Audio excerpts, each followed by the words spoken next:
S08E10. Hello and welcome to another edition of the Tigers Down Under. I'm your host, Alex, and with me I have Logan. How are you, Logan? Evening, Alex. Yeah, look, personally doing okay. As a City fan, though, I don't think it's exactly the most promising occasion to be meeting. So, yeah, certainly leaving a lot to the imagination over the next couple of weeks before this World Cup break. Yeah, that's right. I mean, it's been a quite strange start to the season. We started off with so much promise and so much optimism after the first handful of games, and it really seems to have, well, the brakes seem to have hit the skids or whatever the expression is over the last month or so. I think it's 5 losses in our last 6 or something like that. So, yeah, not a great run of form, and perhaps this international break came at a good time for a bit of a reset for the squad. Well, when you go back to back 3-0 losses, any break would kind of be welcomed. I think that it just seems, for whatever reason, as you said, the slide it seems pretty toxic at the moment, and there seems like there needs to be a lot of soul searching. Hopefully, a few players coming back as well. But yeah, whatever the early season form that we talked about, they snatch and grab results, and how we look to be getting points out of games that we didn't, or potentially didn't deserve.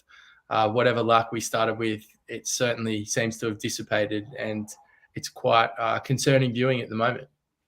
Yeah, I mean, we'll talk about the Luton game to finish the episode off, but it does, touching on the players potentially coming back. I think Fleming and Cynic potentially involved in that one would certainly be good news. But we'll start with that Swansea loss that we had before the international break, 3-0 in the early kickoff in that one. So always a bit more frustrating when it's in front of the cameras. But we made 3 changes to the side, which I guess was the frustrating is the wrong word, but it was the difficult aspect of this game. I think was that the changes that we made were probably the changes that we as supporters were sort of looking to see come into the side, with Baxter in goal for Ingram, Pelka starting up forward, and also Harvey Vale coming into the side as well. I mean, potentially the only other one would maybe have been Figueiredo out at centre-back for McLaughlin potentially coming in. But otherwise, you can't really fault that lineup, really. No, and I saw the team sheet before kickoff, and I think I share the same kind of sentiment that you did. Like, it was a positive-looking squad. It was a lineup that, by all accounts, should have gone and at least put in a performance against Swansea. And as we know, that it certainly wasn't the case. Yeah, that's right. And we had the one shot on target for the game, which I guess is more of the same problems that we've had the last few weeks. It's the lack of chances. We saw, especially in the midfield, with probably Seri was maybe the biggest culprit of just not putting that pressure on the ball carrier. Then Swansea just being able to basically walk through our midfield. It's the same problems that we've seen for a while now, whether it's the 3-5-2 formation, whether it's the 4-3-3, as we saw against Swansea. It seems as if the problems run a bit deeper than just the personnel or the structure. Absolutely. And, I think that's probably the area that we seem to be struggling the most is just that midfield kind of chemistry. It's not necessarily that I think on as far as on paper goes that we have a weak midfield. I think that we certainly have the personnel there that, would label us a credentialed side. But whatever it is, the mix just doesn't seem to be right. And we can see from the goals that Oscar has been able to return in the early part of the season that we still do have some level of attacking flair, and it's not necessarily that we're getting into the forward line and being wasteful.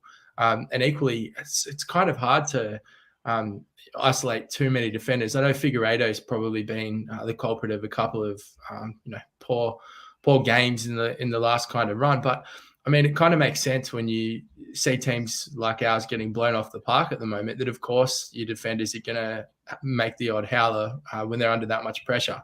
And so I guess realistically, that's probably the thing that, I would kind of look to identify as a potential reason as to why things just seem extremely off at the moment, is that lack of chemistry in the midfield.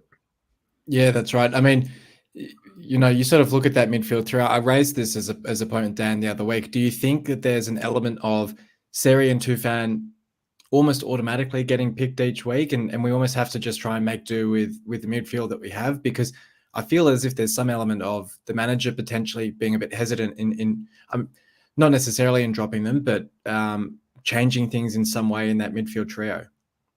Yeah, look, and like you also think about it from the standpoint of the manager, it kind of does make sense. Like it would be really difficult to, put Tufan out of the lineup, especially when you consider the form that he showed early in the season, when we were under the impression. Well, no, I shouldn't even say under the impression. We knew that he wasn't fit, in that stage of the season, and he was able to show the level of class that he does possess. So to kind of see him on the bench, this early in favor of somebody else, or I guess definitely a lesser name, would be very interesting and ballsy play. But I think you're right. I think that there's a very good, very good rationale as to why it would be worth trialing that. If it does require dropping one of our bigger names, because of the fact that we do have Seri, we do have Tufan. And by all means, they'd walk into most championship sides, as well as I'm aware. Maybe for this particular point of the season, it's not what's required, and I'd be really interested to see if that's a path that does get explored. Yeah, no doubt. Talking about players struggling for form, and you did touch on him before with Figueiredo. No doubt, when the side's under that much pressure, there'll always be those elements or opportunities for mistakes to happen. Almost in the same frame of mind as with Ingram, is it potentially worth giving him that sort of that circuit breaker moment of taking him out of that limelight and just giving him a chance to reset? I mean, obviously we've just had the international break, which itself might be that chance for him to reset. It seems though that over the last couple of games, there's been that element of a mistake or a gaffe in him. You see it, more famously with Harry Maguire at United being pulled out of the limelight as well, for his own good as much as the side. Do you think that's another option we should be looking at, where we've got Sean McLaughlin on the bench sort of ready to go? I think I'd be giving him one more game. I think that the potential for the international break week to be that circuit breaker is certainly there. And, he'd be well aware. He's an experienced player, Figueiredo. There'd be no one more disappointed in, his performances than himself. And I think that you give him one more game, you make it really clear to him that, that he's currently out of form, but that they still, want to show that belief in him. And if, the result against Luton is a negative one, and there's areas of his game that you can kind of target as the, huge detrimental moments in the point of the game that he's responsible for, then sure. Then I think it's time to explore. But I'd certainly be giving him one more game to prove himself and see if the international break week did any good. Yeah, definitely. Look, on a positive side, I thought Pelkas looked pretty sharp. He looked pretty bright going forward. Not a whole lot of positives from the game in general, but I thought he was a really impressive full. Was it his? It was his full debut, wasn't it? Yeah. I agree. I thought that he was. He's probably the player that I was the most excited to kind of see more of. If I'm honest, I know at the start of the season we kind of talked about who we were intrigued by, and I know Tufan and Oscar were the two names that, and Seri actually were the three names that were appearing frequently. But as soon as we saw the Pelkas signing, and I think it's obviously because we were linked with him for so long, and the amount of fake announcements that I saw on Twitter and all the rest of it, that it seemed like he was a City player for a month before he was ever a City player. So it was nice to finally see him get going, and as you said, to show that there is a genuine play there, and obviously that the relationship with Tufan is a pleasing one. Yeah, no doubt. I'll move on and I'll give my votes for the game, but I will say, if I could, I'd give the 3 votes to the crossbar. I think the amount of times in that first half that we were let off the hook by the woodwork was quite incredible. It reminded me of I think we played West Ham in the Premier League a few seasons back, and the fans actually voted for the woodwork as their man of the match in that game as well, because I think, as the commentator said, I think Swansea had a hat trick of chances hit the woodwork in the first half alone, which was pretty incredible. But yeah, look, I did give Pelkas the 3 votes. I thought he was really impressive on his full debut, and one of the few out there who really had that attacking endeavour to get forward. I went Greaves for the 2 votes. It was his 100th start for City, which I thought was really great to see in someone so young, and how he's come on into the side so well. I thought it was a decent display from him without being amazing. I think he's been another who's down on form a little bit lately, but was showing signs in the game at least that he's one of our more reliable players at least. And Coyle for the 1 vote. I think Coyle's been his form's been a little bit patchy to start the season, but I thought again this was one of his better displays. I wouldn't have said that any of the 3 goals were his fault at all. I think he looked quite committed and played quite well. But to be honest, it's one of those games I think I sort of scraped the barrel to come up with some votes for this one. Yeah, look, I'm not going to argue with any of those. I think that the only clear one that I think is there for the taking is Pelkas, and I think that he was the clear standout. And outside of that, I mean, yeah, look, Gregson Coyle can have my 2 and 1 as well, but it's not an easy one to give. I thought it was an appalling performance, and especially on the back of the previous loss, it was a really difficult one to swallow. Well, yeah, we're speaking more broadly about that performance and the Stoke performance and results in general. We'll go into somewhat off-field discussion. We're talking about the manager, Shota Arveladze. Title of this episode saying Shota getting one more shot. Dan and I sort of spoke after the Stoke game that he probably had, well, at least in our opinion, should be given the next 4 games to really sort of make his mark, turn things around, get the players performing. We did acknowledge, of course, as well, you got all the injuries to deal with, the changing squad, the changing lineup. It feels on one level really harsh to be even talking about potentially changing the manager. But on another level, you have to think with the impatience or the expectations of the owner and the way this season started, that potentially he's going to be on pretty thin ice already. Well, the last time we spoke, we kind of identified the Swansea and Stoke games as games that were very winnable. And I think that when we were kind of guessing or predicting what kind of points return we would deem acceptable, we kind of said certainly 3, but absolutely anything less than 3 would be a failure. But kind of 3 or 4 was the agreed upon return that we were expecting, and to get 0. There's absolutely no mistake that we are in a slump, and he is in a slump. And we also know across the course of a season, it's a very long period, and he has certainly had a lot of injuries to deal with. He still hasn't had a fully fit squad at his disposal, with some very, very key players missing. So I agree from that side of things. I do feel very sorry for him, but I just think with the break and the month before the World Cup, I can't stress enough how important this period is in the scheme of this season. Only a few weeks ago we were talking about the high-flying opportunity to be in second place and praising the new signings that had come in, and now really quickly we see ourselves down the foot of the table in very, very short turnaround. I know that a couple of wins very quickly changes that, but yeah, whether it's Shota's last chance, I'd like to say stick with him a little bit longer. Maybe the 3 or 4 games is a better goal, but realistically, this period now between here in November and the World Cup break is a very significant one. And I suspect if he doesn't get moving, it may be 1 or 2 more games before we say goodbye to him. Yeah, and I wondered to an extent as well, we're seeing a few other sides starting to make managerial changes. Stoke parted with Michael O'Neill a couple of weeks ago. Cardiff have sacked their manager as well. Watford have as well, but I think that's more just, it's been 3 months and they're just doing what they do. But it does mean that there's a couple of managers available that, previously I think it would have been much more difficult to justify sacking him when you say, well, is there actually a better option out there? If you look at, Carlos Corberán, who was at Huddersfield, has now left Olympiacos, so he'd be available as an option. Edwards, of course, having left Watford as well, as another one. There are starting to become managers available that, and knowing Ajun, there could well be a manager from Turkey or from somewhere on the continent that we haven't heard of, but that he identifies as a good opportunity as well. It does come down to, I think, Ajun's patience or Ajun's,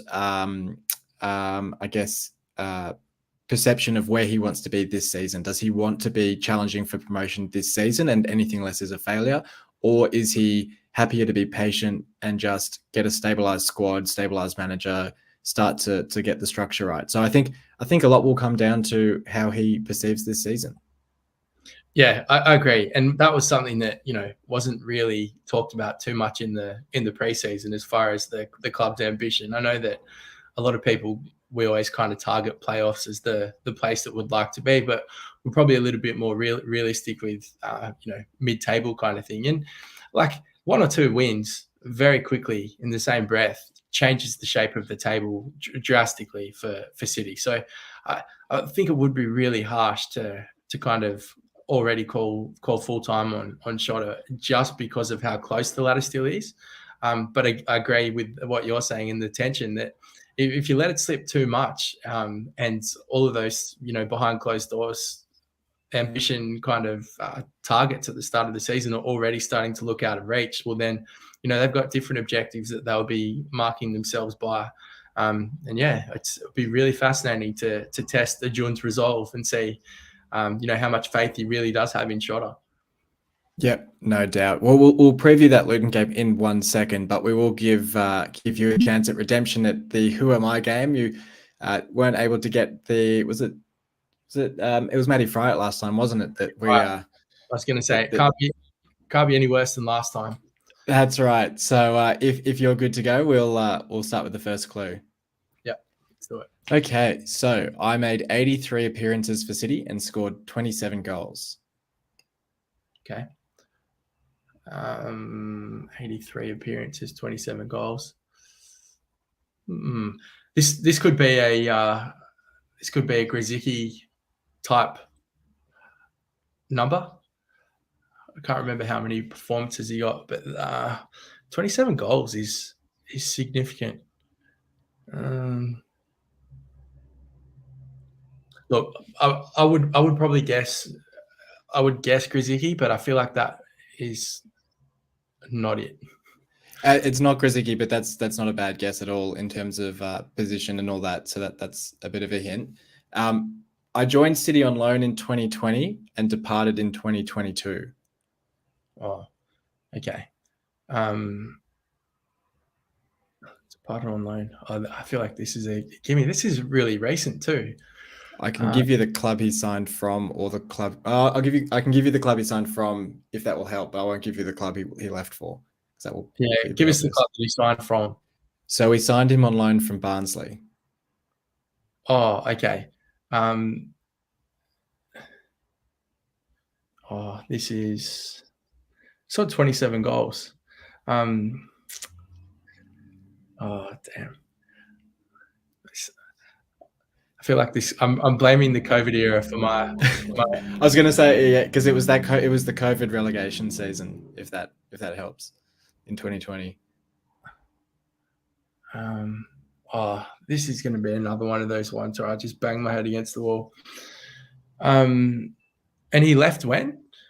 In 2022, so this year. 27 goals too. He's one of the. Oh, it's Malik Wilks. Spot on. There you go. Of course. I thought with the I thought if I hadn't, well, I guess obviously knowing you joined the club in 2020, it's like you're not going to think it's all spot up, but no, it's a good one.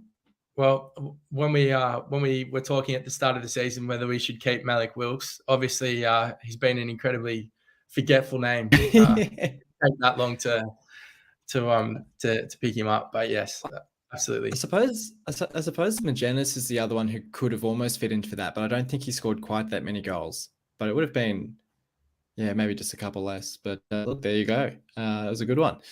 Okay, we'll move on then. We'll preview that Luton game coming up Saturday morning. So I think it's a 5:30 or 6:30 kickoff, just before daylight savings hits here, which would have made it a bit more of a comfortable start for Saturday morning. But nevertheless, we do come up against Luton. I think I saw the stat that we've only beaten them 3 times at home in second division, and the most recent of that was in like the 1980s or something like that. So an absolutely atrocious home record against Luton to try to combat. But we have beaten them twice in the last 5, both of those away from home. I think the most recent was that one where Kevin Stewart sort of funneled the ball across the line.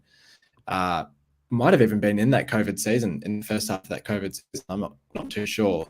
They're still managed by Nathan Jones, who essentially has been there since 2016. He left Stoke for 6 months before sort of realising the error of his ways and returning. I guess a bit like Eddie Howe at Bournemouth when he went to Burnley for a little bit. Really long-term sort of stable manager at the club that's, sort of, I wouldn't say battling above their station, but really sort of battling within their means, looking competitive. I think they just missed out on the playoffs last season, or no, they made the playoffs, didn't they? Because then Ingram was on loan there during the playoffs. So they did reasonably well. But look, I would have said we've got the Stoke game, we've got the Swansea game, now we've got the Luton game, all of which are winnable games. So this Luton game is a winnable game, but in the form we're in, a lot of work to be done to get a result in this one. Yeah, absolutely. And I do remember the way that Luton finished the season last at the end of last term. And so, they are a team that in the past you probably would have, with all due respect, glanced over them. But yeah, as you said, a combination of the poor form and the improve of them over the years, or particularly over the last 12 to 18 months is, it's worrying. It presents itself as a really tough fixture, and one that, we absolutely have to win, particularly when you consider what we've just talked about with the precarious position that Shota finds himself in. No doubt. We've got Reece Burke playing for them, coming up against his old side. Scored against Blackburn in their last game out, so showing a bit of reasonable form. Bree at wing back for them is also a dangerous option as well to keep an eye out for. In terms of changes for our side, I guess from the last game, we sort of talked at the start about the fact that Fleming and Synic might be fit. I guess Synic more so from the bench and potentially Fleming as well. Would you see any changes to the lineup, or are you sort of happy to just get a bit of stability in the side and give them another crack? Yeah, look, I think the stability is definitely the way forward, but I could see a world where Figueiredo was starting on the bench. I think, as you mentioned, like Shota may go with the circuit breaker idea of there's been a couple of days off, or he may have used that and train differently with the players that are still around all week in preparation to kind of, start afresh, so to speak. So, look, I don't even really want to hazard a guess here. I think that's probably the likely change if there is one. But yeah, it's going to be fascinating. I can't wait for the lineups to get released and hopefully see that, this week off's done us the world of good. Yeah, I think that's it. I think for me, it's just seeing the response from the players with the week off. Obviously, there's been a few that have been away on international duty. I think Oscar and Synic was actually with the Turkish squad as well. I think Tufan went back to Turkey as well. So I think hopefully the players have had that chance to reset mentally and physically from, pretty tough slog to start the season. Hopefully Shota's had a bit of a chance to reset as well, and then sort of, reflect on that, on our last couple of games, and sort of identify what went wrong, what went well, change the lineup where needed. Look, I probably agree with you. I think the one change would potentially be Figueiredo out for probably McLaughlin at centre back, but I could also see an unchanged lineup and just give the guys another chance to have a crack at it. What's your sort of feeling about this game then? Are you sort of hopeful for a draw, hopeful for a win, or just want to see it sort of a response in playing style? Am I allowed to say hopeful for not another 3-0 loss? That's what I'm personally hopeful for. But look, I think that, as we said, it's such an important game. I really want to be optimistic, and I don't want to be kicking myself, at the weekend.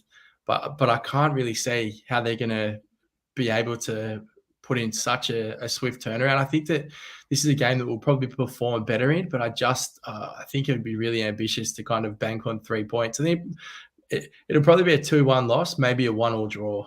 And that's a negative look on it, but it's how I kind of think it's most likely going to go down.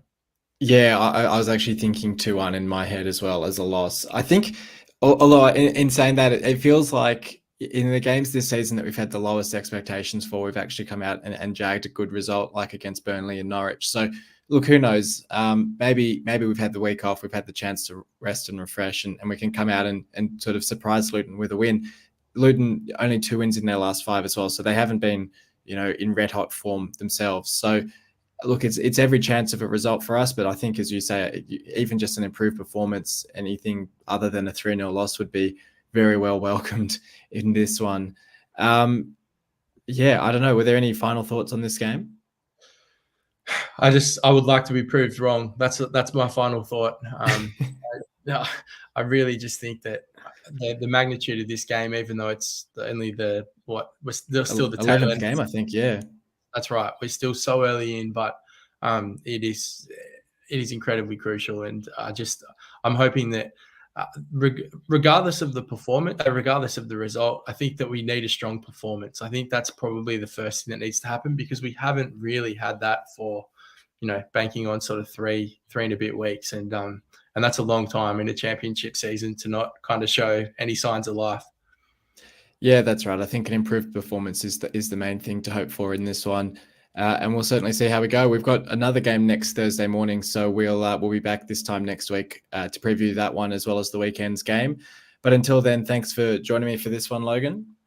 No dramas, Alex. Good to be here. No worries, and thanks everyone for listening in. Until next time, come on, City.